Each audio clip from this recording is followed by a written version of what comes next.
You. Hey, you. Yeah, I'm talking to you. Are you tired of the same old podcasts with the same old panels and the same old rhetoric? So am I. So come spend time with me, where you can have a laugh, be entertained, and learn something.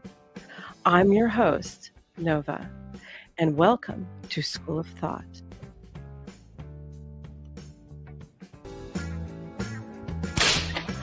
Class is in session. Class is in session today on this Tuesday. Thank you everybody for joining me. Let's see who all is in the chat. We got TrippyCast. Hi. We have MW. We have B-Bean, Uncle Guns, the best mod out there in YouTube land. We've got Bandit, Squids, and Romano. Everybody welcome in, and thank you for joining me at School of Thought tonight. Tonight, we're going to do something I am not completely familiar with, which is okay. Something about human mate guarding. Something about evolutionary psychology featuring Mackin Murphy. Let's get started, shall we? One of the predictors of relationship dissatisfaction. We know that one predictor of relationship dissatisfaction is your perception of the availability of attractive alternatives. Wow. And so what does it do to pick up your phone every day and open up Instagram and see hundreds of beautiful people flashing by your face every time you move your thumb? The Life of Marn podcast is presented by Mar Dating Club. Mar Dating Club is a matchmaking service that represents New York City's most eligible singles. Mar Dating Club works with professionals who don't have time or interest in dating apps, but still are genuinely ready to find love. We are a boutique firm that focuses on quality matches and guides and coaches our clients throughout the process. Use the link in the episode notes to book. Some studies that Let's get past that, shall we? I want to keep hearing all of that. We're not in New York. I am in California, but I'm sure, considering it's a large city, it won't be much different. So let's get started right here. Mac, how are you, Mackin? I'm good. I'm very happy to be here. You just got off a flight I from did. England. Yep. And now you're in the US visiting family. I love it. Mm-hmm. But you usually reside in Australia. Not to blow up, I'm like giving everyone your personal information. Yeah. Do you want his address too? Yeah. Just kidding. No, but okay, you're studying right now, or you're doing your PhD right now. Yes. What is your PhD in specifically? My PhD topic is male beautification. So I'm interested male in beautification. Yeah, so I'm Okay. interested in the things that men do to make themselves more attractive. So we're talking about looks maxing, right? That's what that is? Okay. All right, men. Show me what you've got. Which is a pretty understudied area. I mean, there's plenty of beautification research, and there's also a fair amount on male beautification. But I would say the overall thrust has been thinking about women and what women do. And lately, that's been a very interesting topic for me. So we haven't published anything. We've done some studies that I can't talk about yet because we're still kind of working on them. But yeah. That's so interesting. So what are can you say some of the top things that men do? Oh, the things, well, I mean, yeah, I could talk about this a little bit. I suppose one phenomenon that's quite interesting to me is the degree to which men are working out today versus in the past. Okay. So it's pretty standard. I mean, basically half of young men are living like recreational bodybuilders just to look good, right? Hitting the gym constantly, that sort of thing. Yep. And then you have more kind of niche phenomenons that have recently become more prevalent. I don't know if you've run into like looks maxing online and No. that. Okay, so this is like, it's very common among young men. It's this set of practices that you do to try and make yourself more attractive. And it started out as a very much fringe, I'd say incel adjacent and to an extent incel created idea, but now it's something quite different. I mean, the videos on looks maxing will get millions of views and there aren't millions of incels watching, these incels and stuff. Okay. So basically, we're taking some of the practices that I've heard in men's spaces here on YouTube, and we're working out, we're getting a haircut, we're trying to lose weight. We're trying to change our wardrobe to make ourselves more presentable. But what else are we doing about etiquette? Have our manners changed? Are we putting our best foot forward and kind of changing our attitudes if attitudes need to be adjusted? Do we open doors for ladies and whatnot? Let's find out.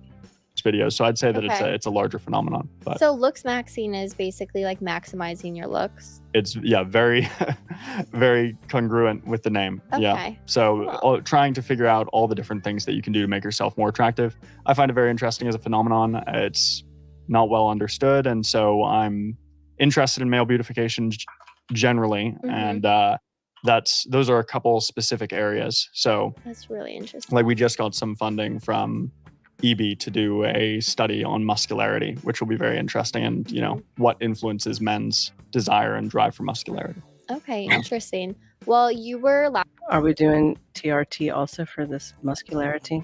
What if they're low? Do we put that in there? last time one of my top listened to podcasts, and so we talked a lot about attractiveness, how to get into a relationship, and today we're going to speak more about once you're in the relationship, Which is fitting because you've gotten into a relationship since, right? So it's good timing. No, and Good timing for a topic shift. It really is. Yep. It's all just happening naturally, but it's crazy because I just moved in with my boyfriend and it's escalated quickly. But yeah, so now I'm like, okay, like I put so much energy and effort into finding this person, getting into the relationship. And now that I'm here, I'm like, oh wait, it actually takes work to maintain a relationship. Yeah, the hard part has just begun. Well, and nobody told me that. Yeah. So I'm like, what's happening here? And I know you're in a relationship, and I know you don't talk a lot about your personal life, but how long have you been in a relationship? I guess, we've definitely passed 2 years, so I wouldn't know it like down to the month and day offhand, but I would say 2.5 years. Okay. Yeah. The official 2-year mark is on my Instagram. See, Okay, anybody who is dating for 2.5 years and you're not engaged yet, if there's any ladies watching, don't hang out for that. If you're looking for marriage and a long-term mate, you don't stick around for 2.5 years waiting for a ring. But that's okay. Let's continue on. I know I did a post on the day. I love that. Any tips? General tips? Mm-hmm. This is just me being selfish at this point. Yeah. It's nothing particularly counterintuitive, but I think that the kind of right things to do, most people know. It's kind of like exercise and things like that, where it's like you kind of know what you should be doing. Yep. Yeah, but that doesn't necessarily mean you'll do it. Continue to date them, right? Yep. Continue to plan romantic things. Continue to invest in them. Compliment them, touch them. All those things that are so instinctive and natural at the start of a relationship tend to taper off. Yep. Naturally. Yep. And it doesn't take too much, frankly, it doesn't take too much conscious effort to fight against that natural tide and try to push things back up. So I would say that, now you guys have just started dating, so all of that romantic stuff is going to be incredibly natural, right? But 4 years from now, it's relatively unlikely that it will be so natural. Which makes me feel depressed. So he's talking about the honeymoon period in the dating. Imagine if you stick it out that long and then no ring is involved. Where does that honeymoon period end? Pretty quick, I would say, right? Yes. But it doesn't have to, because you can still put in a conscious effort, right? That's true. Like in the same way that, I don't know why I'm using, I think it's because we just spoke about exercise, but that's the analogy that's coming to mind. Yeah. It's like when you first start out a new workout routine, you love it. It's easy to get to the gym. You start at a new gym or whatever, and it's super fun. Yeah. But ultimately, you want something that you can continue to do for a while. And does anybody really love going to the gym? I've been doing this since I was 14 years old. I don't love working out. I do it because you got to do it. It's a part of being human, like trying to wash your ass. It should be part of the human experience. Continue. That takes a little bit of motivation. I think that's fine. If anything, it's more meaningful because you're actually putting in effort to be romantic and whatnot. I agree. That's a cool way to look at it. Yeah. And so talking about a healthy relationship, I also want to go into cheating. For me, it's like, I feel like it's too early to worry about cheating because I feel like I'm still kind of in the honeymoon phase. But I do want to get into it because I know a lot of people, a lot of my audience have, experienced it in different capacities. I know that you studied it extensively. So before we get into cheating, though, what is the function of jealousy, and should people actually try to manage it, or is it actually healthy to be jealous? Yeah, well, jealousy is a natural, evolved emotion. I mean, a lot of people want to treat jealousy as a kind of social pathology, right? Like it's this socially constructed idea. And, thousands and thousands of years ago, there was no jealousy, that kind of thing. A lot of people have this in their head. It's very unlikely that's true. Jealousy is something that we see across cultures. Okay. And most importantly, jealousy is an emotion that we see even in cultures where it's discouraged. Yep. So if it's socially constructed, it's quite interesting that in the societies where jealousy is considered very bad, Yep. We still see it pop up. Do people really think that jealousy hasn't been around since the dawn of mankind? Okay, wars have been fought for, jealousy. Jealousy's always been around. Jealousy is normal. What's not normal is when you can't control yourself. Let's continue. Okay. So that's the first thing to consider, is that it is a natural emotion. And what's the function, right? Because when we have an evolved emotion like disgust, for example, right? Disgust keeps us safe from pathogens, right? The feeling of being grossed out when you see something that could infect you. Yeah. That's an emotion that keeps you safe. Jealousy, similarly, seems to keep us safe from infidelity, if we're talking about romantic and sexual jealousy. Yes. And there are some, what you might call, design features inherent to this. Okay. So it varies across cultures, but in general, men are more concerned with sexual jealousy, right? Okay. And relative to women, right? And women relative to men are more concerned with emotional jealousy, emotional infidelity. Yep. So there's the, Hell no. Women get jealous when other women are even around. Let's continue. I'll sum it up in a minute.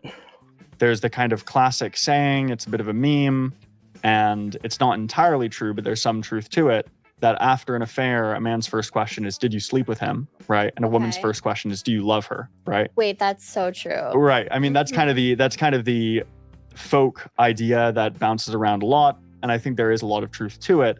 It's not entirely true. There are going to be plenty of women who are more sexually jealous than emotionally jealous, and plenty of men who are more concerned with the emotional side of things. But the basic idea is that men have a problem with paternity certainty, where they don't necessarily know whether a child is theirs with 100% certainty. And women don't have this same problem, right?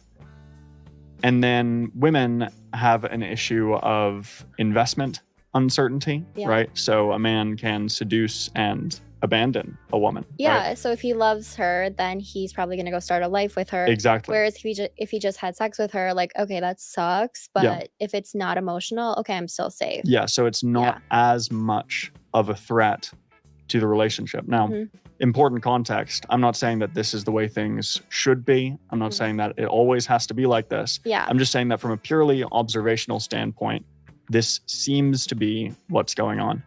So both sexes are quite jealous, and there are slight but statistically significant differences in what makes the sexes more jealous relative to one another. But that would be the overall picture. Now, you also asked whether we should try to reduce jealousy. And I think that honestly, the evolved knowledge, the knowledge of the evolutionary, of the let's say the likely or putative evolutionary. Okay, let's pause that for just a second. Okay, so we're categorizing jealousy for women in two separate categories, sexually and emotionally. I mean, honestly, being a woman and knowing other women, I've seen broads get jealous just for another man looking, or I should say, their man is looking at other women. Okay, so I kind of think they're all kind of one and the same, to be perfectly honest with you. Jealousy in general can be anything where people own something that you would like to have, where you're kind of coveting something. Haha. jealousy, sexual or not, it's always intertwined emotionally. I really don't get how they're able to quite separate it when it's already emotional to begin with. Whether it's sexual or not, it's one and the same. Function can put a bit of a dampening effect on the actual heat of the emotion if someone struggles with it. Yeah. Because I do think that while jealousy is natural and while it probably is helpful to the individual in some cases, Yep. Hey, Based Oracle is in the house also. Hi, how you doing? We got Squids. I did say hi to you earlier when you were on earlier with me, Squids, in case you missed it. And I also said hi to Uncle Guns and to Trippy and to everybody else who's entered the chat. Just as a little reminder, we're doing some evolutionary psychology on mate guarding, which this is newer for me. and while it might even signal good things, right, to an extent. So if Like your you partner, like them. yeah, exactly. Like if your Mhm. partner was completely not jealous of you, right, it might feel a little bit like, oh, this person doesn't care about me. Yep. But I do think that some people do struggle with morbid and serious and excessive jealousy. And I think just reminding yourself, like, oh, this is just, this is just evolution playing tricks on me. Yeah. Like there's no threat to my paternity here. I'm fine. I think that Yeah. it's like very validating though, because I Yeah. think sometimes people are What does he mean that there's no threat? What is he talking about? You've got Instagram, you've got Facebook, you've got all of you've got OnlyFans. Everything is kind of a threat, especially for the females trying to secure a life with a male and make a family and a future. So what are they talking about? All those things are virtually basically threats. The part that I guess would make it not so much of a threat is whether they act on it or not. But those are all things that are influencing and crippling the nuclear family and just in general, just marriages moving forward. are like, don't be possessive, don't be jealous. And it's like a little jealousy here and there is healthy because you should have your guard up a little bit. Yeah. I mean, it would be ridiculous to, well, no, I won't say it would be ridiculous because it is kind of a different strokes for different folks situation. But I would say that it would be highly unusual to be completely non-fussed about your partner's interactions with the opposite sex. That would be a very unusual thing for a monogamous pair bonding mammal to not care about. Okay, no, that makes sense. So what is verbal mate guarding? Verbal is mate that a guarding, form? I've never heard of this until you. So maybe just tell us what it is. Well, I must have said that phrase offhand at some point and someone's picked up on it. But so mate guarding comes in many forms, right? It's something that we see in animals. It's the suite of behaviors that individuals engage in order to stop their mate from defecting or straying. Yep. Right. And you can think of jealousy. Is that like saying, hey, you son of a bitch, stop rubbernecking at every broad walking by? Is that what we're talking about? See, as the emotion that motivates mate guarding behaviors in the same way that disgust might motivate avoidance behaviors. Right. From You things see a that might, spider, you back you're off. like, oh, this could be, so fear, right? That's another emotion that's helpful. We evolved in a context where there were plenty of infectious animals and things like that, or venomous animals, and so it is interesting how much more likely we are to be scared of snakes and spiders than panda bears and hamsters, right? Totally. And that also makes sense. Although I won't, there could be some cultural thing going on there as well. That's not a literature that I've looked at. I'm rolling my eyes right now, just so you know. But in any case, what were we? We were talking about mate guarding. Mate guarding, verbal mate guarding. Yeah, verbal mate guarding. Yeah. So mate guarding comes in many forms. And in humans, I'm not going to go so far as to say uniquely, but certainly rarely, as an example, in the animal kingdom, we are a rare example, and the only example I know of, where we communicate information with our mouths that acts as a mate guarding tool. Okay. So some of this is, some forms of mate guarding, verbal mate guarding, are considered, very normal and almost trivial. Yeah. Like they're so expected, like saying something like, oh, if you ever cheat on me, I'll leave you immediately. Right. Ooh, that's a good one. Yeah. So that's a form of verbal mate guarding because you're putting the information in their brain that says, look, if you cross this boundary, This is the consequence. This is the consequence. Mm-hmm. You're threatening them, not in a scary or illegal way, but you are threatening them. You're threatening a consequence for them defecting. So that's a form of mate guarding. A more interesting form, and one I've threatened with baseball bats also. We'll continue. That myself and one of my colleagues, actually, August Harrington, we just did a study on this, which was pretty cool. Can't talk about it quite yet, but looking at, and it's kind of uncomfortable, but verbal abuse behaviors as a form of mate guarding, right? Okay. Because this is very, some people might find this intuitive. I find it very counterintuitive. Mm-hmm. But one of the reasons that partners are sometimes mean to one another is to stop their partner from leaving, it seems. Interesting. Okay. So how about we try? Sometimes it's just because somebody's being a douchebag and we like control. Somebody wants control. Please.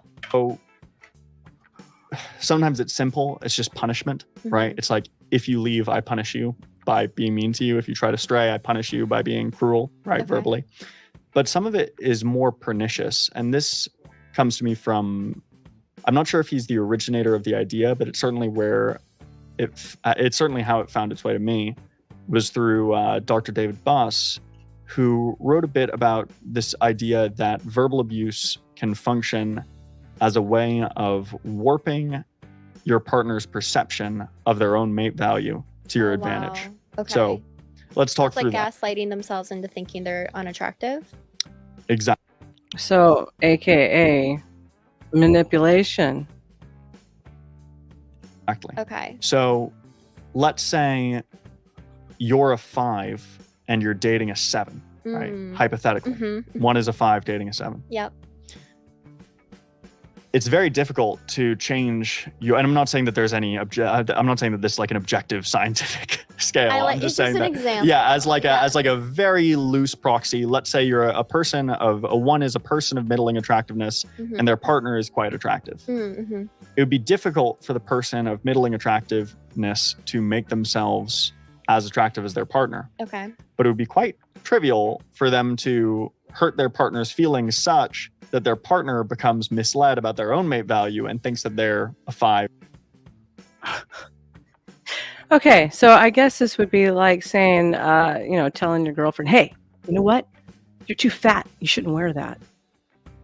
Matter of fact, you're too fat for most of the shit that you wear. So go change and put something on more conservative so more men don't look at you, right? You want to take an attractive woman, make her less attractive so other men aren't looking. I think Jordan Peterson once was describing that type of a thing. And then eventually they just put on weight and then they don't look even attractive to you. And then you find what? A new mate? Yeah, that's going to be, that's like self-sabotage a little bit, right? Make somebody unhappy. Let's read Uncle Guns also. Jealousy only exists if you acknowledge that fear is real and affects you and you're weak. Jealousy is only possible if you're afraid of telling a woman no or afraid of losing her. Weak cake bullshit. Yes, I agree with that. And same goes with the women. You can do that also. As well. Oh my God. So let's say, if you're the less attractive person in a relationship, and I mean in terms of overall desirability, you're in a bit of an unstable position. Yeah. Right? Because that person can do better. Totally. Yeah. And there's a lot of competition. And there's a lot of competition out there. So one idea is that the reason that we have these toxic behaviors, and again, I'm not endorsing them. In fact, I'm hoping that our knowledge of these behaviors can help us reduce them because they're so harmful. Yep. One potential function is reducing the target's self-esteem so that way they don't think they can do better or they don't realize they can do better. Okay. And it's horrific, but some men actually do this intentionally now.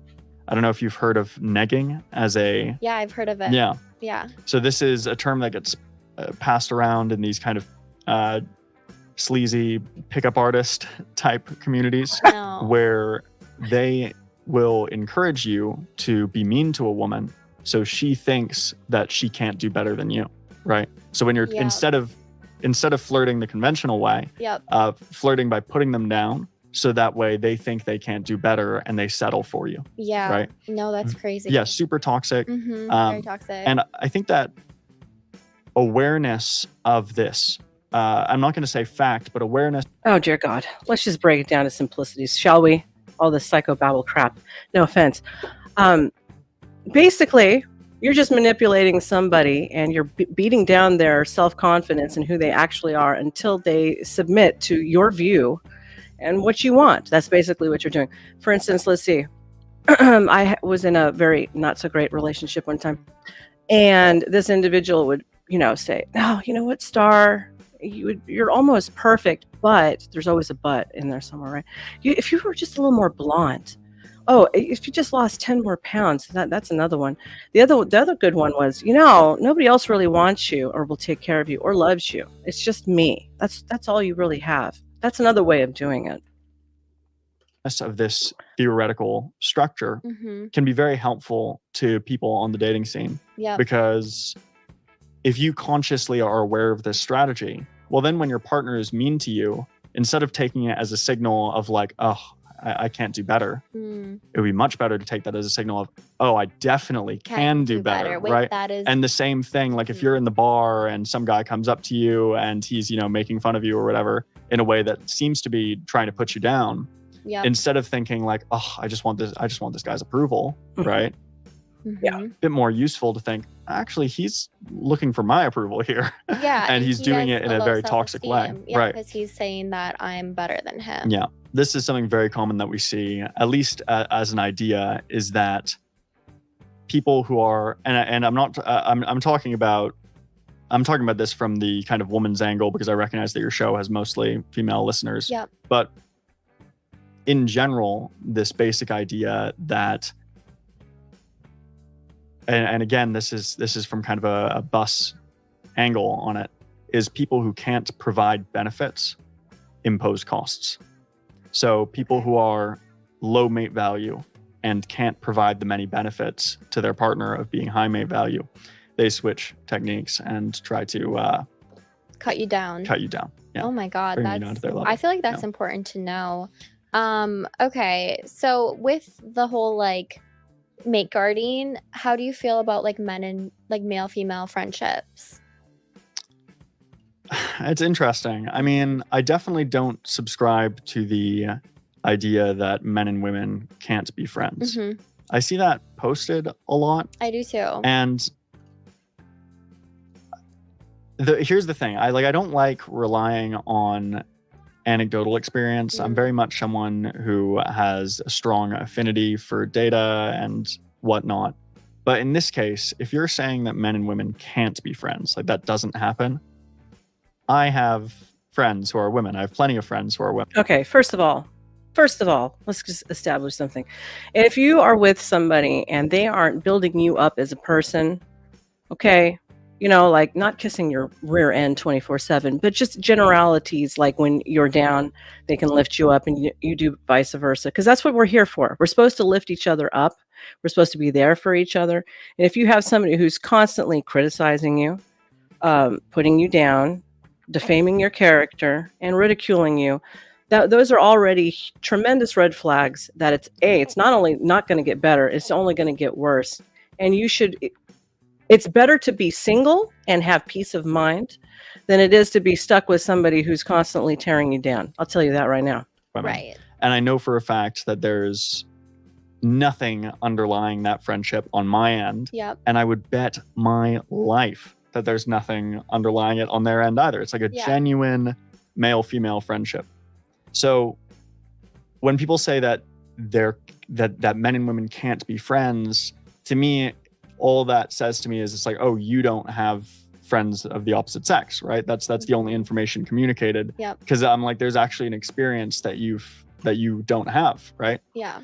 However, it's also true, and two things can be true at once here, that a lot of friendships are surreptitiously more than that, right? So a lot of people report having backup mates. So it's like if your partner were to leave you, who would you date instead, or who would you try to date instead? That is fascinating. Yeah. Okay. How about just stay single? Why do you have to immediately have a backup plan? I don't understand that. I don't understand this whole theory of people where they think you have to have extra bodies as a backup plan, because I'll tell you right now, there's no guarantee that those bodies are going to be a good backup plan anyways, especially if you have a pattern that you have developed for certain types that are negative for you, and most people do. And it's breaking out of that cycle is where it comes down to the rubber meeting the road. And there's even some research suggesting that people get upset when so they'll be in a relationship and they'll have a backup mate, right? Like a work wife or a work husband. Yep. And they'll report that, and I haven't read this research directly, I've just been told about it, so I'll take it with a grain of salt. Yep. But I've heard that they will actually feel jealous of their backup mate becoming unavailable, right? So they will mate guard their backup mate who's not their mate. I feel like we've all heard that before, or like you've maybe even experienced it way back when, and you're like, wait, why do I feel this way? Yeah. And I think it's a real phenomenon. So how do you define cheating in the academic world? Because some people are like, is it just texting? Is it kissing? Is it sex? Like, how is it defined? Well, I think there's many ways to... There's many valid ways. Sorry, let me just put this down. There are many valid ways to describe cheating and define cheating. Our lab is very evolutionary in nature, and so, okay, this is just gonna sound plain crazy, but for us, a lot of sexual activity that other people would describe as cheating, for us would kind of be part of courtship, right? Okay. Because there's no pretense of it even being potentially reproductive. Okay. Right. Yep. So I'm kind of curious what he's talking about. Like, what are they defining with their studies as being part of the courtship? I mean, if you're engaged, you're pretty much, you should be stopped doing stuff. Seriously. If you're married, it's a big fat no. Like if you're texting other broads or other dudes, no, you have no business doing that. If you're on social media and you can't conduct yourself like you're off the market, then the problem is you already. I think that most people would consider it cheating if their partner kissed someone else, right? Yeah, that's sure. That's for, like, I would say that probably you. Oops, I just fell in their vagina. Oops, I don't think I was cheating. It was an accident. No, I'm just kidding. Get like 90 to 95% of people saying, yes, that would be cheating if my partner did that. I'm not sure, but that would be my guess. Yeah. But from our perspective, that would be kind of a form of courtship, kissing, right? In that case, because it's just a non-reproductive activity. Yep. There's also a view, though, that like you'll often see in research.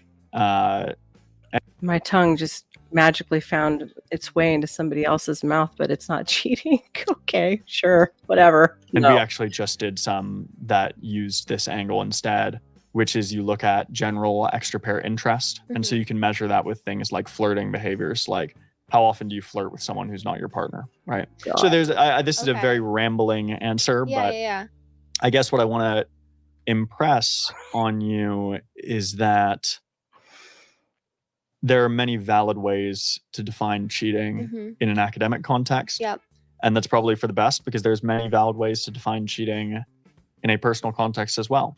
I mean, think about it. If I agree with you, P. Fletch. If you've already got a bunch of backups, you already know you're going to fail, and you're doing it on purpose. In my book, you're self-sabotaging. But a lot of guys plan shit like that. Some women do also. So you're in an open relationship, it wouldn't necessarily be cheating to sleep with someone else. Right. So like it's very confusing. And if you're in let's say a very highly sexually conservative relationship, then you could view things like consuming visual pornography as cheating. Right. That's interesting. Yeah. Like there's a whole spectrum. I mean, there are some people who would say that porn is cheating, and I think that that's a relatively reasonable position, right? There's a whole spectrum of. Yeah. Well, some of the studies are actually showing that men who are engaged in a lot of pornography are often not that I have experience at this, wink, wink, will turn down their mate in real life. And as they are engaging in this, it is another replication of actually having sex. So it's obviously a little bit more than just your imagination at this point. Reasonable ideas that could work for some relationships, but not others. I'm really intrigued by the porn thing, but Yeah. I'll get into that in a little bit. But before we do that, just how common is cheating? Is it like 50% of people cheat? Like, how concerned should I be about this phenomenon? Well, I agree. Self-made sex, silent sandwiches. Too many carbs. How about a grill? How about a nice grilled steak, piece of filet mignon, a little vermouth, some butter, salt and pepper. Oh, I know how to do it, honey. it's not randomly distributed. Okay. That's one thing that's pretty. So a lot of times when people think about statistics, they think about it as kind of evenly and randomly distributed probability. But let's say it is 50%, right? I'm not saying it is, but let's say it were 50%. A lot of people would think, oh, in my relationship, it's a coin flip, right? Okay. But that's not necessarily true because there's so many other pieces of information about your relationship that affect the probability for you. Okay. It's kind of a population probability. Okay. Yes, I make an excellent grilled cheese also. I could even add ham in there if you want, or turkey. Grilled turkey, ham. Oh, yes. Now, I've read a lot of incidence studies on infidelity, and then I've also recruited participants for an infidelity study, right? And so I'd say that we don't have great data on non-married couples. There's some studies on it, but it's not like there's been tons of research on this where we can get like a ballpark view. For married couples, I would say that a reasonable estimate would be about a fourth of marriages will experience infidelity at some point by one or the other partner. Okay. And I think that might be a little bit on the low side, but somewhere around that, right? That's scary. Well, again, not randomly distributed. Okay. And then I would say that it's possible that most people will cheat on somebody at some point, right? Like about half of people maybe will cheat on somebody at some point, but that doesn't mean. Squids, did you ever see the movie? What was it called, Daniel? Ron John? I was with a literal real life Ron John. Okay. I mean, do we want to go there? Should we go there? Self-made, should I go there? I mean, literally, the dude was so engulfed in pornography, and I was hotter than hell. Okay. I was fucking hotter than hell. And this guy would pass me up and my talents in the sack for fucking pornography. Can you believe that? Yeah. That's exactly what went down. That they'll cheat in every relationship. I mean, that would count. Like, people have tons of relationships throughout their lives. And so that would count, something that happened in a random, high school relationship or whatever. Right. You can learn and grow. Yeah. Oops. Okay. So. Oops, my bad. It was Don John, Ron John, Don John, whatever. Yeah, that's the movie Don John. Go check it out. And then if you were looking at like how common is cheating in any given relationship in any given year, then you get very low numbers, like 1-2%. Oh, okay. But that's for that 1 year, right? And it's more interesting to ask about over the course of the relationship. Yep. Because it is the sort of thing that for many people only needs to happen once for it to be a disaster. And then it ends the relationship usually. Yeah. So at what point do people usually cheat? Is it like the 7-year mark? Because I know you do a lot of married couples. Okay. The 7-year mark is also known as the 7-year itch. There was a great movie by Marilyn Monroe who was in that one. By the way, you can check that one out too. Usually it's about between the year 5 and 7 where people get tired of each other's bullshit. Or they just get tired of each other and they start, losing the spark, not putting in the same amount of effort. Some people's looks start going sideways because, they get lazy and chunky. Sometimes that happens. Having children can also be a wedge in a relationship, and you have to make more effort in order to keep the bond together, because without the mother and the father, there's no foundation. So the mother and the father should be first in their relationship, and then it should be the children. When are people cheating in the course of a relationship, or does that vary? That's a very good question. I'll have to look into that and get back to Okay. you. Yeah. That's no. I haven't been asked that before. That's a cool one. I would be surprised if there was a peak early, though, given all the kind of honeymoon things that we Yes. were discussing. I think that would be quite incongruent, but I also haven't seen. I'm trying to imagine a graph, and nothing's coming to mind. Yeah. So, Okay. good question. Thank you. Is there a cheating gene? Or like I heard you talk about this before. Is there a cheating gene? Is it like passed down from your parents, or how does that all work? Yeah, so there's not a cheating gene. This is something that I think it comes from our high school biology understanding of genetics, Okay. right? That it's like we Mhm. all kind of did the little Cheating gene. Are you serious? Okay. Yeah. Okay. Let's go. experiments with the eye color and things like that, trying to understand how genetics work. And the modern understanding, well, the first thing to know is that eye color doesn't even really work like that from a genetic perspective. Oh, wow. It's not just like single genes having the decisive effect in all cases. But First of all, you'll notice a lot of sociopathic types actually will be more the ones to commit infidelity issues. Other people, it's learned behavior. Other people, it's just opportunity. cheating certainly doesn't work like that, and I don't think any behavior really does, because behavior is so complex. Imagine genes as, and I'm not a behavior geneticist, full disclosure. Yeah. I have read a bit of this literature, so I feel comfortable talking about it to this extent. But it might be helpful. It might be helpful to imagine your genome as tons of light switches that are affecting the brightness of a given trait, right? Like Okay. the probability of it being expressed. And so you might have one that if it's on, well, then there's a slight increase in risk-taking propensity, let's say. Mhm. And so you've got all these different genes that have tiny effects on your propensity to have an affair.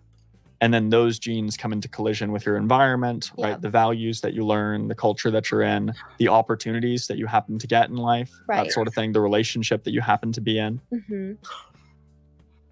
And those all come together to create a kind of probability of infidelity, let's say, or a degree of explanation of variance in infidelity, which is Okay, I find it interesting he's not bringing up all of the large studies that are going on, okay, in the science world behind sociopathic type personalities, and the fact that they don't have as much value towards sex. It's all about present tense and little to do with what's going to happen in the future. Okay, so people who tend to gravitate towards one night stands, look at sex as just being extremely casual, are often already typecasted in the sociopathic behavior world. Let's just keep continuing this on, because I'm rolling my eyes like a lot. a different thing.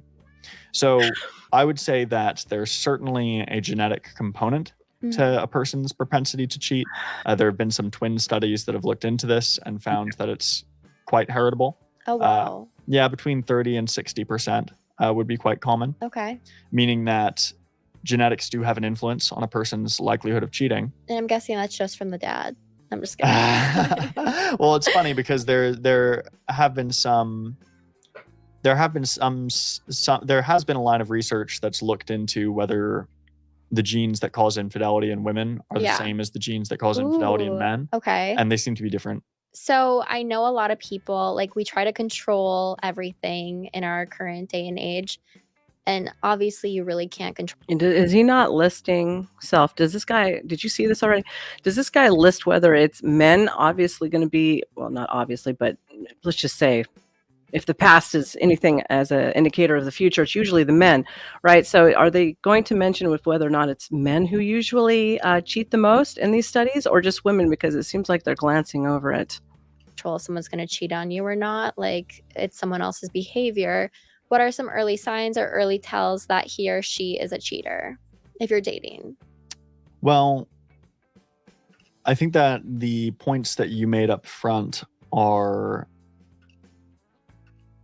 very helpful and true, right?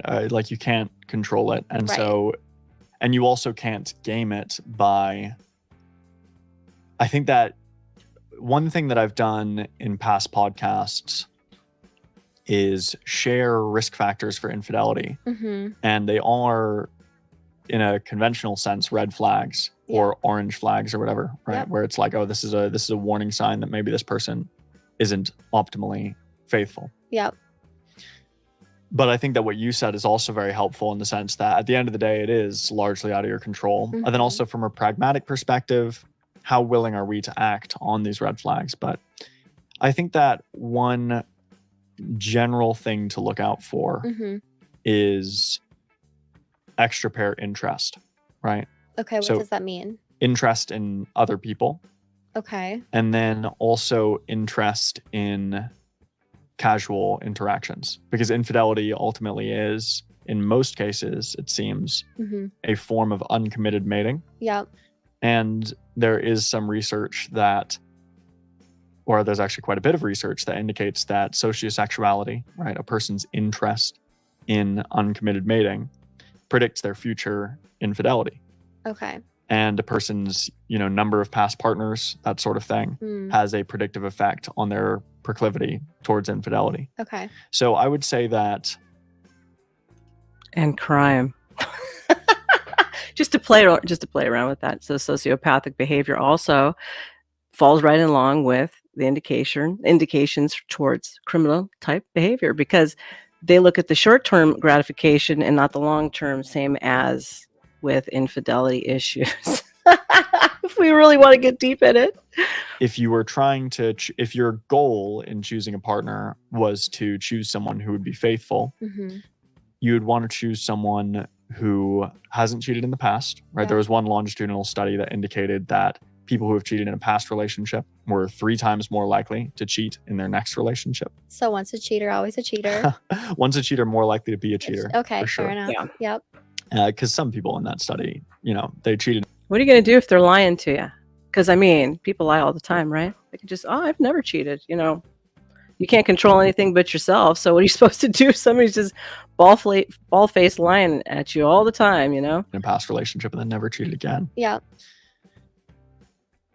And then also someone who, doesn't express too much extra pair interest. So when you guys are walking down the street, they're not constantly checking other people out, right? When you're in a group setting, they're not flirting with other people. Okay. These sorts of things. Even, it's surprising, but there's even some research indicating that how long you spend checking other people out is predictive of infidelity. Okay, so if he is constantly checking girls out, huge red flag. Yeah, rubbernecking, eyes all over the place. I was in that situation before, and let's just say in the looks department, he was like a 5, maybe a 4. No, probably maybe a 5 when they were real cleaned up and dressed up okay. And yeah, they were eye screwing I need a bleep for that. They were eye screwing everything that was walking around, and let's just say I was like an 8 compared to them. My God. So yeah, that's a great indicator because they did cheat. So I'd say I would agree with that. Well, it's a red. Hey, Woody. Red flag, and it's also very. I think that it's kind of like what we talked earlier about. It's something that we all kind of know intuitively, right? There's a reason that sort of thing makes you uncomfortable, and it's because it is, it is a red flag. It's an indicator. Yeah, it's an indicator that he's interested in other women. To a degree that might be threatening. Yeah. And then the last thing would be their interest and enthusiasm for casual sex in general, right? Okay. So there are some people that are really monogamously oriented. They really enjoy long-term mating, and they don't feel comfortable, with sex outside of the context of a loving romantic relationship. And then there are other people who are super enthusiastic about casual, uncommitted mating. Yep. And then there's everyone kind of on the spectrum along those two places. Yeah. And this is, I'm using the term loosely here, but this is broadly what we call sociosexuality. And so if someone is quite open and unrestricted in this trait, then they're probably more likely to cheat. So I would say the broad thing to look at is how interested in this is this person in other people, how interested is this person in casual sex in general? And then does this person have a track record of infidelity specifically? I would say that those would be quite The useful top things to look 3. for. Yeah. Okay. I don't know about top 3, but those would be ones that Those would be certainly some. I would be uncomfortable with those. Yeah. Okay, thank you. Does porn consumption lead to cheating? It's funny because I have stumbled upon some research that indicates that pornography usage predicts infidelity, but there's a few things to say about it. Some people have tried to interpret this causally, right? So they've tried to make a case that it destabilizes the relationship or has a negative effect. And I think that's relatively reasonable. Yeah. The idea that... Here, I got a funny story to tell everybody. When my grandparents who raised me, that's my mom and dad, were pastoring this church, they were encountering, this is when I would say the late 90s, early 2000s, and they were still pastoring. Old as dirt. They're getting old as dirt. They're getting ready to retire. And porn started becoming free all over the place on the internet, right? And so it became an issue. And so many of the wives were coming to them for, quote unquote, a little bit of help and prayer on the issue. And guess what? My parents did, because I used to do some naughty things on computers.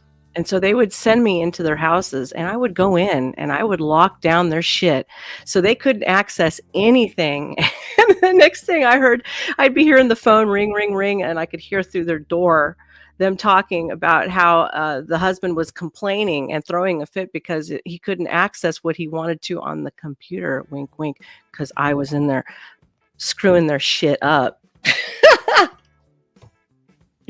Dosing yourself with images of people other than your partner having sex on a regular basis. Yeah. That prescription might not be the best thing for your brain if your goal is to be faithful. Yeah. But I can also see a case for it being a completely non-causal relationship. Mm-hmm. I mean, it could be just reflecting basic extra-pair interest, right? Like the sort of person who is really enthusiastic about pornography might also be the sort of person who's more inclined and enthusiastic about infidelity. And I think some people will be resistant to this, and I'm sure that there's a skeptical view in the literature as well, right? But for me, the idea that pornography and infidelity would have some relationship is very intuitive, because it's very hard for me to imagine a person who would be enthusiastic about cheating on their partner, but wouldn't use pornography, right? Yeah. So even though there are plenty of people who I can imagine using porn and not wanting to cheat, right? There's plenty of those people. It's hard to imagine the other scenario where it's someone who really wants to cheat but doesn't have any interest in pornography. That's... Oh my God, I need to learn how to do like a 1 times speed on this in the future. If you hang with me, I promise I will learn all the ins and outs and we'll speed up. So because this guy's talking a little slow for me. Okay, a little bit slow. And let's read what Squid says. He says, if I enter into another serious relationship before I die, I'm either going to make someone very lucky and happy, or I'm going to get screwed over, bleep over. Almost can't worry about it. People either honest or they're not. You are absolutely correct, Squids. You can only control yourself. You cannot control what other people do whatsoever. And I totally know what you're talking about. I feel for you. Just be positive about it and vet the best that you possibly can. And when you start seeing any major warning signs of infidelity, bail as soon as possible. That's hard to imagine. However, I know that a lot of people are going to be listening to this with bated breath and feeling that, oh my gosh, defensive. My partner uses pornography. Like, oh my gosh, my partner uses pornography, or I use pornography, but I would never cheat. And one thing to keep in mind is that even if it is a predictor, so many people use pornography that it's not necessarily a useful predictor. So another predictor of infidelity is being a man, right? Demographically. True, touche. Yeah, demographically, statistically, being a man is a small but significant, or decent sized, but importantly, statistically significant predictor of infidelity. Okay. But it's not useful information to be like, oh, my boyfriend's a man. He might cheat. I mean, right? Yeah. That's not a particularly valid conclusion. In the same. Okay, so just by that statement alone, he's basically already saying, which was my question earlier, that men basically 2 to 1, at least minimum, are cheating more than women without saying it. Self, is he giving any stats on this stuff? Because he's kind of getting on my nerves. Same sense, it's like pornography usage happens at such a high rate within relationships that the piece of information that your partner uses porn probably isn't helpful information. Although I would say that the converse, right? Like if your partner is one of the, let's say you're a woman and you're dating a man who's part of the minority of men who don't. Yeah, he sure as hell does suck, doesn't he? Don't consume pornography while in relationships. Yep. That's probably a green flag, I would say. But the counter is so common that it's kind of hard to place. He's too politically correct. He's just too damn politically correct. If you're going to be doing this and doing studies, the guy isn't even being like straightforward about what it is that he's doing. He's literally pussyfooting around on everything that he's saying, which makes me to believe that he's dubious in what it is that he's presenting everybody. If you can't tell me that you're headlining something and you're doing a mass study on anything, and you're dubious about and not forthcoming about what you're saying, that tells me you're full of shit. Okay, let's go. Face it as a true, red flag, because then you're excluding so much of the dating pool, and also you're excluding a large portion of people who use pornography and don't cheat. Well, and I also wonder about like OnlyFans and social media, because I feel like with those channels, then you can access the person, you can tip them, you can interact with them, which obviously is good for the woman because she's empowered to, make her own money. But on the reverse, it's also kind of a little bit more sketchy, maybe as a person in a committed relationship, knowing your partner is doing that because it's extra pair. Thank you, King Flip. Thank you, King Flip. I just did a 1.5. Interest. It's such a learning all the words. It's very good. It's such a good point. And I should have said this up front. For some people, using pornography is considered cheating in their relationship. Right. And I would say for a larger portion of people, something like I'm not super familiar with the mechanics of OnlyFans, but as I understand it, you're paying for like a personal, in some cases at least, you're paying for like a personal interaction with the porn star or whatever. And I think that a large portion of people would consider that cheating straight out. Like I would be extremely uncomfortable and would definitely consider that. Yeah. Like in my own relationship, I would consider that cheating flat out. But I suppose everyone can set their own boundaries. And so there's these tools create new areas in which humans have to negotiate boundaries. Yeah. And a really interesting one is actually, so let's say it's pretty cut and dry for a lot of people that messaging a sex worker is cheating, right? I think that would be pretty common. Maybe I'm completely, No, I'm like the same. I don't want that. I would consider, I would consider that. Very inappropriate. Yeah. Okay, inappropriate. You're in a committed relationship. Committed. Did you hear what I said? The word is committed. You're not just dating around looking or being a casual dater or a serial. Some people are serial daters. They never, ever come to a real commitment. The word is committed. Okay. If you're committed and you are texting or doing any of that crap, you're already doing something that you shouldn't be doing to begin with. Okay. Yeah. I would consider that cheating. Yep. At least for me personally. Yep. Same. More complicated.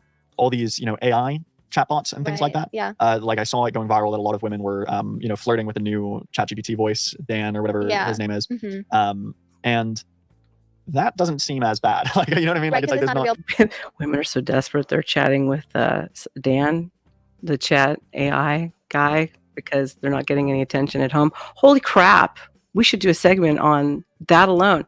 Take notes, self. Let's do this. Because it's not a real person. Yeah. But on their end, the act is the same. So I don't know. There's all these new areas where it's going to be very difficult to figure out boundaries around these technologies for a lot of couples. I mean, maybe it's easy with, GPT, but imagine how much it would feel like cheating if there was a sex robot that could interact like a human conversationally and also have sex. That would feel, even though there's not another person there, I think for a lot of people that would feel like cheating and would be cheating. For me, it would, because it would take away my partner's sex drive. And like, you know what I mean? Even with porn sometimes, if you're constantly consuming porn, you're constantly having sex with a robot. Like, how are you going to have any sex drive to like maintain our like internal It would also gross me out. Yeah, it would. Like that. Sweet mother of God. What happened to human interaction? What is going on that we've slid so far back that we no longer want to engage even in real bumping uglies. I'm serious. Like, what is going on? Like, there's nothing that's going to replace real intimate sex ever. I'm sorry. You can bring all the robots that you want into it, but it's not, at least not for women, unfortunately. Let's kill off all the AI sex robots before it happens. Yeah, as we're talking about like the AI stuff, it's like, are you not busy? Are you not ambitious? Like, do you have nothing better to do? Yeah, like, surely. What is happening? I'd be like, talk to me. Like, please, like, send me some spicy text messages. Like, I'm creative. My phone's on. Like, seriously, that's interesting though. So there is a sex recession with Gen Z. Can you speak to this? What do you know about it? What's going on? I don't know enough about it to explain it, but I think I'm going to cautiously say that I know enough about it to clear up some nonsense around it. Okay, yeah. So from what I've seen and from what I've heard from people who should know, it does seem like Gen Z is having less sex than their parents were at the same age, right? Okay. So there's a decline in sexual activity among Gen Z. Okay.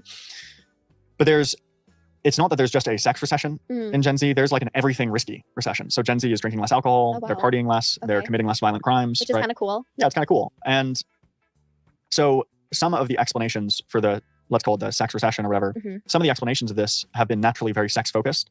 And that might be a mistake. And I think it probably is because there's a across the board reduction in risky behaviors. Right. So a sex specific explanation, like a mating market specific view, doesn't necessarily capture all that. I mean, maybe it could, but I'm quite skeptical. And then I don't believe that there's less crime. I think there's just less maybe violent crime, because theft is up like a lot, especially internal shrinkage with companies. I mean, you have your own workers who are stealing the rug right out from underneath you. I don't know. Yeah, bullshit.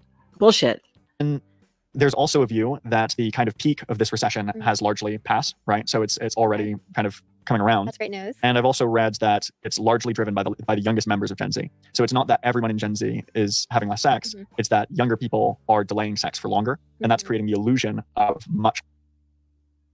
In Skeptor, women don't bleep average men no more. Result sexlessness. Honey, most men are average. So then who's not really participating? I would say according to the studies, it's more the males who are not participating in trying to get a sexual mate, because women are screwing average guys all over the place. I mean, I could have went out with Val Kilmer and stuff back in the day, but I wasn't screwing Keanu Reeves or anything. So what does that make them? It makes them average. Higher sexlessness, when it might only be slightly higher sexlessness. So that's kind of the first category. The second thing that would be worth talking about is that there's a very common meme based on a single data point from a single year of one survey, which suggested that this is the 2018 GSS data, which suggested that male sexlessness had experienced a spike in young men. So young men were having less sex at an impressive rate. And that data still goes viral all the time. And I've even seen it go viral where people have made up data, they've photoshopped it to extrapolate the trend and pretended that it's gone from like 25% sexlessness in young males to 50%, right? But this ignores a few facts. So this ignores a few facts.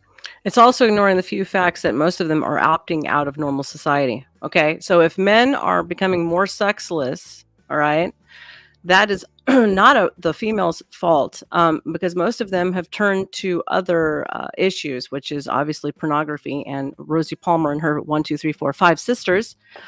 So if masturbation, according to the studies, can actually and do the same thing as sex does for a man, and they view it as basically sex, okay, then that tells you where it's going. It's going to OnlyFans, it's going to pornography, and it's going to wherever it's headed with the damn sex robots. Unfortunately, many of them have other issues going on, like substance abuse. Many of them are not really working jobs the way that they should be working. They're not picking up trade skills. They're just working just enough to get by. If you work just enough to get by, well, honey, you're not going to be able to afford anything else, let alone having kids. That's for sure. First, the next 2 years of data showed a return to normalcy. And in fact, the 2021 data actually showed an analogous spike in female sexlessness, right? Oh, wow. So there was an opposite spike, followed by, again, a return to normalcy. And then other data sets with larger samples and possibly better methods didn't show these spikes at all. So there was a lot of media attention and a lot of social media attention put on this one data point and its fake extrapolations that very conspicuously, and I would say deliberately, ignored the other data sets that didn't show this spike, the other years of data that showed this spike going away, and the again, same data set, just a different year, analogous spike in female sexlessness, which also may have been illusory. So the overall picture here, I would say, is that Inspector says society doesn't give men tools to become sexually attractive. Well, honey, it's not really society's responsibility. It's every one of us on an individual basis to make ourselves as the best version of ourselves, to make us more presentable to another mate. So that's where it comes down, is individual responsibility. young people are having less sex, but not in a particularly gendered manner, at least in the data that I've seen so far. Mhm. I'm totally open to changing my mind if better information comes out. I have no dog in this race. No horse in this race. No horse. I'm looking at a dog inside. There could be some dog races. Yeah, I wouldn't approve of the dog races. No. But in any case, it doesn't seem to be happening in a particularly gendered manner. Mhm. It seems to be part of a broader trend in reduced risk. Hey, here's a new trend. We want us in the men's spaces. They want to shame women for OnlyFans, which they're just meeting the demand. It's just a market with supply and demand. That's all they're doing. But if we're going to shame the women, what we should be also doing is shaming the men who participate in OnlyFans and any of that type of behavior. Shame them both. Risky behavior in general. Yeah. And then I'm going to go out on a limb and say that I don't really think it's a bad thing. Should we really be stressed out that young adults are drinking less alcohol, having less sex, committing less crimes?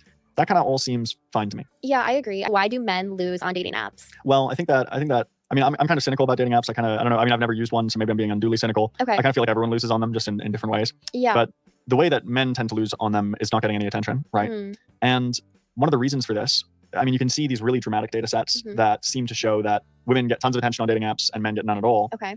Or a very small percentage of men get all the attention. And part of this is just that the operational sex ratio on these apps is extremely skewed. Mm. Imagine you go to a party and it's almost entirely men, right? At that party, Yep. most men will not get any attention from women. Right. That's just a natural consequence. Right. These dating apps are often upwards of 70% male. Wait, 70% are male? Oftentimes, yes. I mean, What? so they're all mostly. Okay, did everybody hear that? So I've never been on a dating app because I tend to try to stay with, real life type of scenarios. You go someplace, you meet somebody or you don't, one of the two. Now, did everybody catch that? 70% of all the dating apps are mostly infiltrated by men. Okay, so obviously then there's going to be a shortage of female interaction on there to begin with. So then that would reflect as to why certain types of men are constantly getting more of the attention from the 25% of the females. But I do not. I would have to actually look that up. These companies don't generally release their data, but from the estimates I've seen, based on people reporting their use of dating apps, dating apps do seem to be a mostly male environment. So it's mostly dudes thumb wrestling on their phones for the attention of a small group of women. Okay. And so a dating app is essentially one of those parties where there aren't that many girls, right? Yeah. And so the guys generally don't get attention, or a small group do. I had no idea. That's the first thing. And then there's a couple other factors that I think are not particularly hospitable to men. Mm-hmm. I guess one of them is that in initial interactions, women are less attracted to men than men are to women, right? Or they're attracted to a smaller group. Yep. So most men probably find most or many women attractive, whereas most women would probably find most men to be not attractive. Because women are pickier than men, which I learned from you. Yeah, well, I would say that in general, women are more selective and have, and for good reason. I mean, dating is riskier for women than men, for one thing. Yeah. I mean, if I were in a situation where I were having to pick a mate from a population of people who was significantly physically stronger and more aggressive than me, and I was also risking getting pregnant with their offspring and having to spend, all the resources and effort that comes. It's like when you go to the club. I never was the type to really go to clubs much. I've been to them a few times. Some of them were after parties though, for movies and stuff like that. But anyway, usually it's more of a sausage fest, and then they let more of the girls in for free because, well, they need to fill the holes. Yeah, absolutely.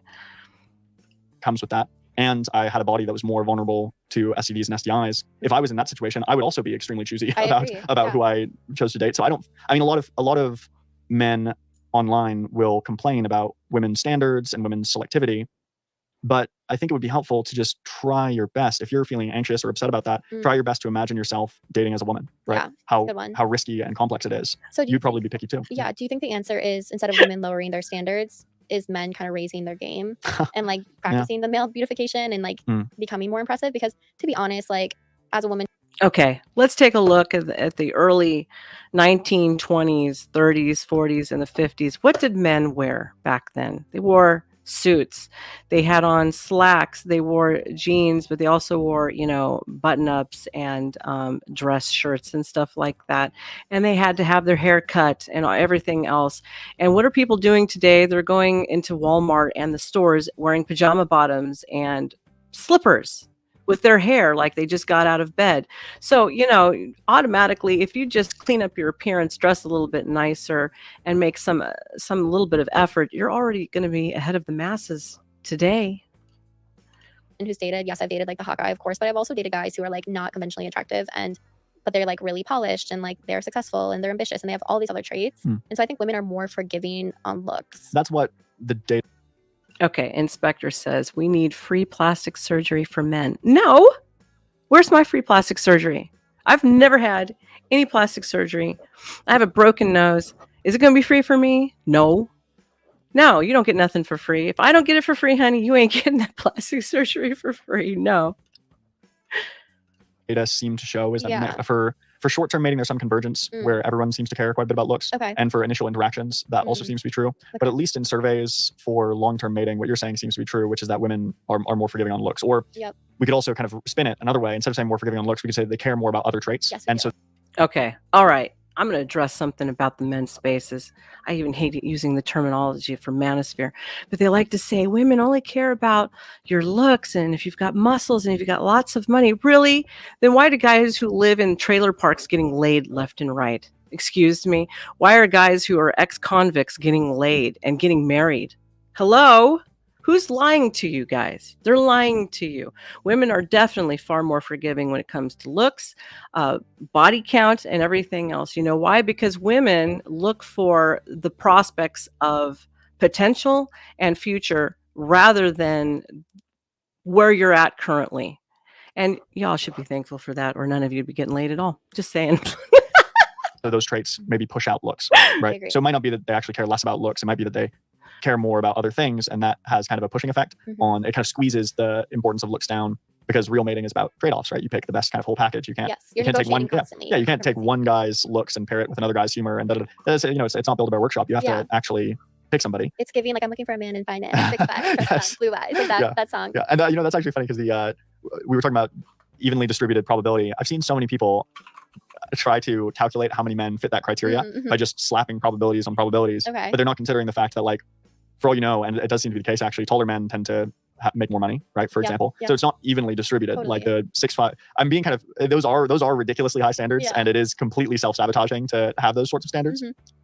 But it's not true when people have done the math and be like, oh, there's only 2 guys in the world who fit that criteria. It's like, oh, I very much doubt that. I doubt because it too. There aren't that many guys who are 6'5", but they're probably overrepresented in go to the East Coast, you'll find a few of them. Walk around Manhattan. I've definitely seen some 6'5" with blue eyes. That's not that uncommon. Who will probably come for money. Oh my God, 6'5".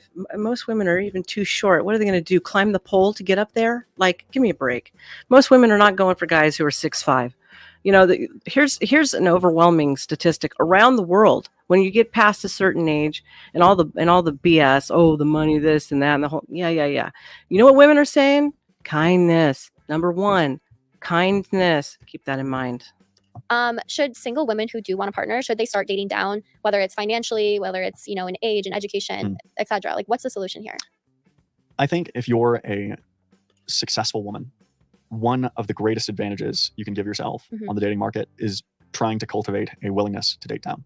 Ooh, say more. Well, Chris Williamson called this the tall girl problem, and it's a bit of an analogy. So I guess kind of follow this for a second. A taller woman will generally, so women in general. Okay, now he's starting to remind me of that other psychologist. What was that guy's name, Self? Can you give me the name of that guy who was going around saying that women should be more hoes and give out sex more freely? And he's supposed to be some kind of a therapist or something, and he's entering the manosphere space. Yeah, I can't remember this dude's name, but that's now we're talking about women should just date down. Okay. All right. Kind of goes with the whole, apartment and trailer park and everything else, right? Yeah. Have a preference to date men taller than themselves. And assuming everyone has that preference, tall women are at a disadvantage because a smaller proportion of men are taller than themselves, Yes. right? Mhm. And so if as a woman, and I'm not saying all women do have this preference, but if as a woman you're like, well, I want to date someone who is as successful or more successful than me. Mhm. If you're a short king, here's the number one thing that you can do being a short king. I've dated shorter, I've dated taller, whatever. It's being masculine, okay? If you're shorter, be masculine, okay? And work on making sure your clothes are tailored and that you look good in your clothes, which is a problem for most people, actually. Most people should be getting their clothes tailored because they look like a dump truck in most of it. This guy's annoying the crap out of me with his effeminate tattoos and his overly coiffed hair and the whole 9 yards. What the hell who is this guy? 100 years ago, that would have been a very realistic, very realistic Expectation. mating preference. Yep. And now, if you're a successful woman, and many women are very, very successful now, having that preference is really nerfing your potential on the dating market. Because if you're, even if you're making $100,000 a year, being like, oh, I need someone who's making the same amount or more than me, that means that most men are excluded off rip. Right. So it's kind of like the equivalent of a woman who's 6'3" saying, I'll only date men who are my height or taller. It's like, well, there are very few men who are over 6'3". And your So same age. yeah, And exactly. all these other things too, like educational Yep. background. So it would be better to have some flexibility and say, oh, I'll, 5'11", right? Mhm. Same thing with money, same thing with education. Women are becoming more educated than men. Women aren't richer than men, but they could be in the future. Right. And they're certainly, on a climbing trajectory in that domain. Okay, but why are they dominating in the workforce? Why? What is the answer to that? It's because most of them aren't putting any real effort into their future. I do realize that they have some incentive programs for women, but from what I've seen, and I've seen a lot because I've dealt with mainly men's industries, and I've dealt with a lot of men. Most of them are not reaching to their full potential and going into industries like trades. We need men back into trades. You know why? Because the entire industry is retiring and there's nobody to fill those gaps with the skill levels. So go back into the trades, forget going to college to be an executive. Not everybody's going to be a successful pencil pusher. I'm sorry, it's not going to happen. Not everybody is geared for being an entrepreneur. I was an entrepreneur, and it's a whole lot of work. 24/7. A lot of people are geared for being worker bees, and you can make a shit ton of money being in a trade, and you can successfully live your life comfortably and have a family that you've wanted. So, yeah. Yep. And so as the years go by, the mate preference of, oh, I want to date someone more successful than me Yep. is becoming less and less realistic. Mhm. And so my tentative advice for successful women would be to try to open yourself to the idea Mhm. of dating someone who is, less educated, less rich, et cetera, than yourself. Yeah. And try to find other things to value. Because realistically, if you've got a great career and you're making good money, Mhm. you actually don't necessarily need to be dating a man who's, making his own money to a significant degree. I agree. And I also don't think money is everything. No. I think our culture overvalues money and undervalues other traits like kindness, like Yeah. reliability, like loyalty. So if we're talking about, strategically trying to adjust one's own mating preferences, Mhm. I would say that it's not a bad idea as a woman to, if you're a successful woman who can afford to care more about other things, why not care about those other things more? I mean, what a blessing, right? Like if you're a woman in Manhattan making $200,000. Okay, so I had a crew of 5. Okay. One was an S Corp, one was an LLC. Took care of family off of all of that stuff. That was my number one goal. Ask me how many guys did I date down who didn't make as much money as I did because I was pulling in 6 figures. All of them. I did not date my equivalent. I was always dating down. Why? Because I was hopefully trying to find somebody who actually loved me more, and it wasn't just going to be all about, a power struggle and guys at the top who unfortunately like to cheat. I was around a lot of CEOs and vice presidents who were picking up hookers. Every time I would show up into town and do business, they were picking up hookers, or they were trying to make my rear end part of the deal. So that's what I was encountering at the time. a year or whatever. Or like You- $1 million. Like I've Yeah. clients who are making like $1 million to Yeah. $500K a year. Yeah. So if you're one of those Yeah. women listening to this podcast and you're making $500,000 to $1 million a year, Yeah. You can afford to date a guy who is hot and fun, Mhm. and he doesn't have much going for him in the way of career. But that shouldn't really matter because your lifestyle is going to be so good just on your own income. Yeah. And I think that's difficult for.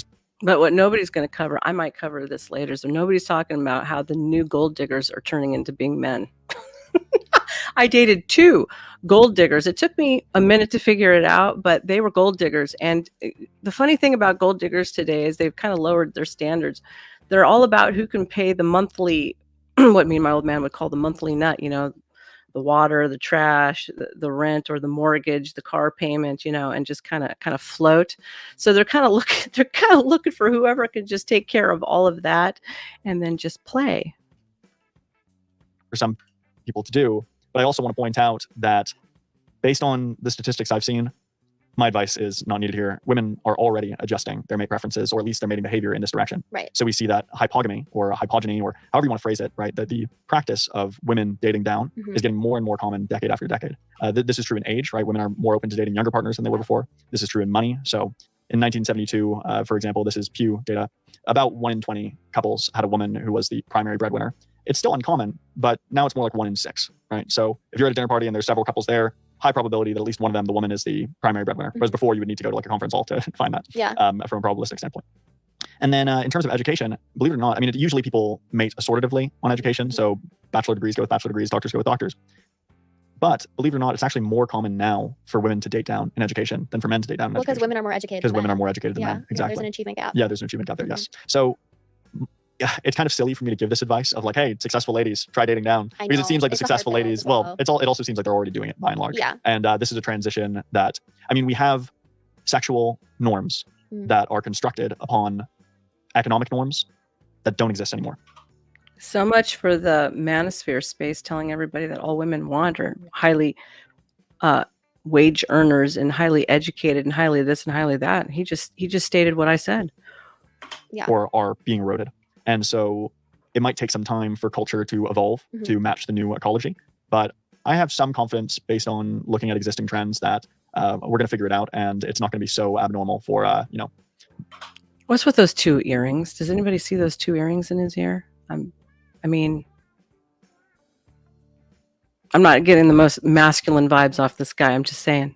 A woman to be the primary breadwinner and for that not to be such a big deal. I want men to get their shit together, and I want women to open their mind and me in the middle. You know what I mean? I don't want a slob kebab guy just like living off me. Like that seems a little crazy. Well, I would also say though that think about for men who don't have the same economic opportunities, maybe cultivating other traits that make them valuable. So I'm certainly not saying, oh men, just chill out, do your thing, right? Take your hands off the steering wheel. But think about it's like realistically, like I'll use myself as an example. Okay. So instead of going the finance route, I chose to do, academic anthropology and psychology, not a field not known for its millionaires, right? That's not a very lucrative path. Yeah. And so when it comes to making myself more attractive, cultivating finances, to an extent, it's an option. I can make financially decent decisions, but I'm never going to be, one of those ballers with a never fancy, say never. Social media might change the game. Yeah, maybe that sweet TikTok money will start multiplying. But you could get in at like a tech company or like maybe. Equity. But I also don't have that much. I don't have that much motivation in that direction. Okay. But what I can do is I can say, okay, how can I make myself, a more romantic partner? How can I make myself a better dad candidate? Let's say a more nurturing person, a more emotionally stable person. How can I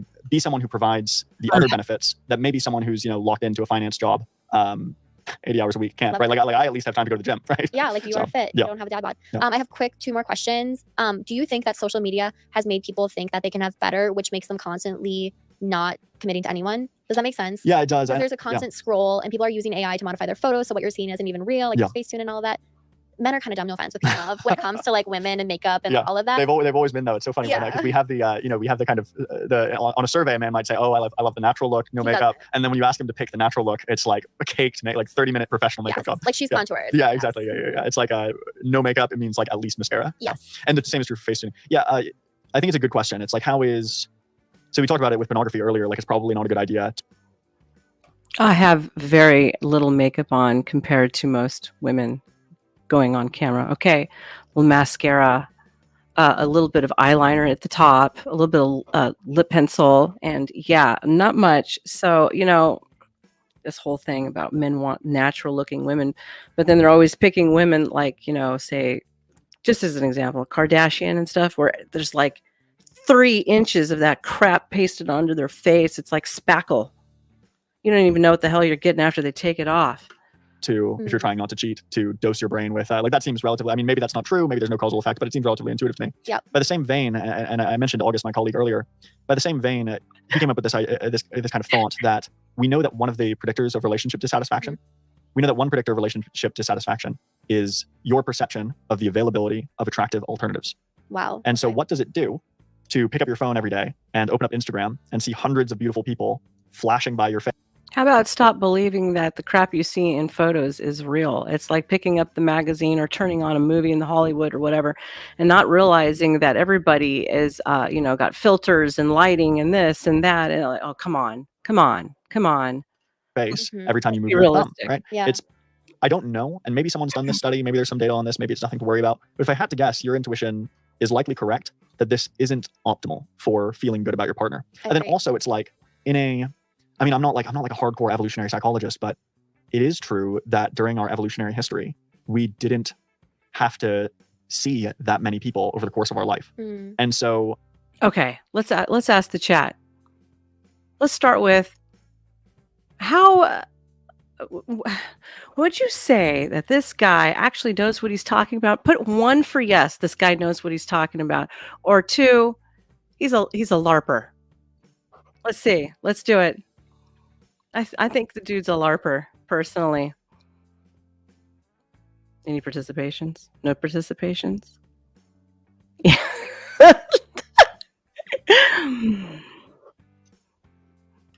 2. Yeah, LARPer.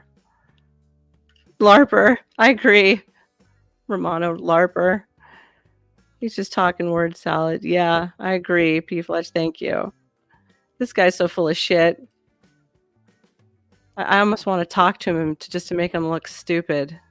I want to know about where these case studies are, what clinic he's representing. Show me, honey. Show me what you've got going on. there aren't that many points of comparison. Yeah. So it's like, how many really, really attractive people would you have seen in your whole life in a savanna, an African savanna context? Right. Probably not that many, right? Maybe a dozen. Whereas if you walk down the street in New York and you see less than a dozen attractive people, you must be wearing blinders, right? Yeah. There's tons of, in an urban environment where everyone's packed in, there's going to be tons of attractive people everywhere. Yep. And it's even worse on social media, where these algorithms are selecting the most attractive people in the world who have picked their most attractive photos and then edited them to make them look even more. Who is they that is picking the most attractive? Can we narrow it down a bit? Are we talking about men? Are men picking the most attractive females that they think that they can find on the internet? Are we taking everybody and shoving them into one pile? Like, can we be a little more specific? Because if men are saying that they want more natural looking women, but they're picking women with fake tits and ass and 2 inches of makeup on, their nose has been done, they've got fake lips and everything else, there's nothing natural that's going on. So who the hell are we talking about? Let's ask the chat, all you men out there, do you pick only like women who are in Instagram photos that are like the 8s and the 9s and the 10s? Is that realistic to you? 1 for yes, 2 for no. Let's listen to this LARPer as we do that.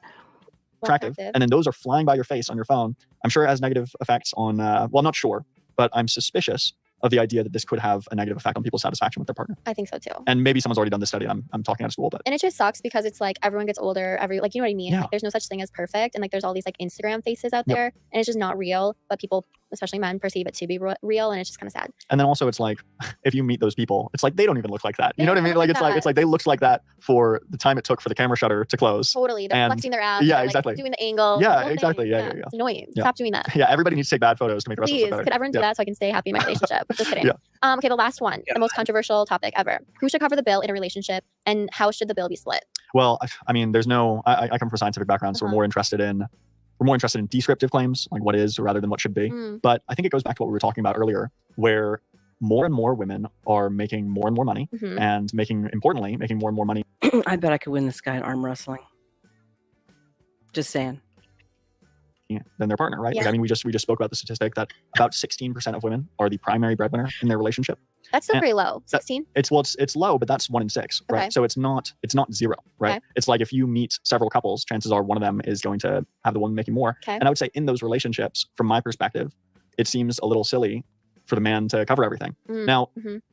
I think that there's a discussion to be had here about the fact that in a relationship, women run higher risks, such as pregnancy, right? And if it's an invested relationship, then it's not a risk, it's actually a plan. And so maybe the male should provide more resources in order to kind of compensate for that. Yep. And then I also think that there's something to be said for the signaling side of things. Like, I'm very gender egalitarian in the sense that if my partner were to make more money than me, Mhm. in the context of a long-term committed relationship, Yep. I would also expect them to cover a proportionate amount of things, right? Right. Okay. But in an initial dating context where it's like it's flirtatious and it's supposed to be romantic, I personally would want to cover things just to make it more fun. And Yeah, but that's if you were married. And then it would go into a melting pot. And if you're really smart, you still have the joint account. First of all, let's talk about this as married people. If you're married and she starts making more money than you should have a joint account for everything that you're going to pay for together. You should have another account for the nest egg, and then you each should have a separate account. So if she wants to go buy makeup and some sexy lingerie, which all women should be doing that, by the way. I advocate it highly. And then the dude wants to go buy some stupid tools or something like that, then, that's what you should be doing. What the hell is he talking about? And he's not even married. Shut up. And cool. And like a little bit like courting. Yeah, exactly. Courtship. I think that dating early days is different than a relationship. And I always tell men that a woman, once you're in a relationship, she'll pour more into you than you could ever possibly pour into 100%. Her. Because women are wired to be relational. We're so just like nurturing. It's in our nature. It's in our evolution probably. And so it's like, just come for the first few dates, like, get into the relationship, and then like talk about finances and talk about how you want to split things. God, she sounds red pilled to me. But I agree. I think that our culture is shifting. And I really appreciate you giving your scientific, I say it in air quotes because I feel like you also put a little bit of your personal. Oh, yeah. That last question was entirely my personal. No. But it's interesting. So in Mackin's world, you're saying what? Split or cover? Oh, I'm saying that. I think that I think it kind of depends on the individual couple's situation. I think that if you're a man and you're making loads more than a woman, I don't think it's fair to be like, we should be splitting everything evenly because that's feminism or whatever. I think that's a little let me just put it out there. If the woman that you're married to gets pregnant, who's going to take care of the kid? You want her to go work and have the schools raise the kid, and have some creep who's supposedly, in a what do they call it, a day school? What do they call that thing for kids? I can't think of it. Not a preschool, daycare. There we go. For daycare, you want some creep touching your kid in a daycare? Yeah, no, I don't think so. Yeah, the women need to raise the kids. Sorry. But equally, I think that, I mean, I know that you have a lot of kind of wealthy women clients. It's like if you're a woman and you're making $500,000 a year and your partner's making $60,000 a year, splitting on rent, right? That if you choose to split things like rent down the middle in that situation, you're just going to end up with a severely reduced lifestyle as a consequence. I think it's more fair to figure things out. But caveat noted, in a dating context where you want a little bit of courtship, you want a little bit of romance, getting to the end of the date that you invited your girlfriend on and being like, okay, let's, calculate, what did you buy, much better to just swipe the card and hope it comes back to you later. And just know that karma's real and it will come back to you. I promise. Yes, I certainly feel like all the money I spent on those early first dates has come back to me in my relationship. Tenfold, I bet. Yeah, 1,000-fold. Okay, so plug yourself. Where can people find you? This guy got books, self-made. Is he like plugging his books next? Is that what's coming? I feel it coming on. Shameless plugging. And what are some new projects you have coming out? I don't really have any new projects coming up. I kind of just do some research and make videos. So I would appreciate it if people... I want to ask the chat, all you men in the chat. So the woman you're with, she gets pregnant, has the baby. Do you want her to continue working and have the state raise your kid? Or would you like her to stay home so a bunch of creeps aren't touching your kid? Do you want her to go to work? Or you want her to stay home? Yes, I am a sexist. You're damn straight I am. One for yes, get your ass back to work, or two, no, stay home and raise the kids. Who enjoyed today's conversation, did a little Google and followed me on various social platforms, but no pressure. And what's your handle? Oh, my name is Mackin Murphy, Macken. And if you Google that, all the right stuff's going to come up. Everything will pop up. Yeah, I've never had a problem with people not being able to find me on socials. Okay, well, this was fab. Thanks again. Yeah, thank you so much. It was a good time. Bye. Oh my God. Thank God that's over. I was done with that. That guy, my God, I'm telling you, I could win him at arm wrestling. He's not very masculine at all. His studies are questionable. I don't even like how did you notice anybody? He's wearing shorts. Like, I have no problem with shorts and European shorts, but he's wearing shorts on an interview. What dude? I bet you he's got black socks. I bet you he's wearing black socks and loafers. Yeah. Anyways, I hope you all, the overwhelming consensus with all the men in the chat is saying that they would prefer that the woman stay home and raise the kids so the state isn't raising them in the public school system. I say amen to that because, keep the state out of my personal business. Anyways, I want to thank everybody for suffering with me watching that. That man should be slapped repeatedly and his earrings ripped out. And his hair, so coiffured, should be messed up. But anyways, thanks for joining me with School of Thought. Coming soon, I will be covering many other topics, including men's health, believe it or not. New discoveries coming in testosterone, TRT replacement, which will also be helping women in the IVF department. And stem cells, we'll be talking about some of that coming very, very soon. Peptides, which are all the new craze coming on into the medical profession. Innovative, by the way, not the regular. They want to keep you sick. Also, more interviews, hopefully. Torsia isn't too busy, and we will be seeing her tomorrow at 8:30 my time, 9:30 Eastern Standard Time. And much, much more to come. We'll be discussing everything from more on relationships, possibly more LARPers, challenging ideas. And of course, I might even talk about a little bit of religion here and there, just so I can annoy everybody, because that's what it's all about here at School of Thought, is about challenging perceptions, learning new things, and all around having fun, most of all. So thank everybody out in the chat who's hung out with me. And I just want to give you a kiss goodnight. Mwah! And I will see you next time. Bye.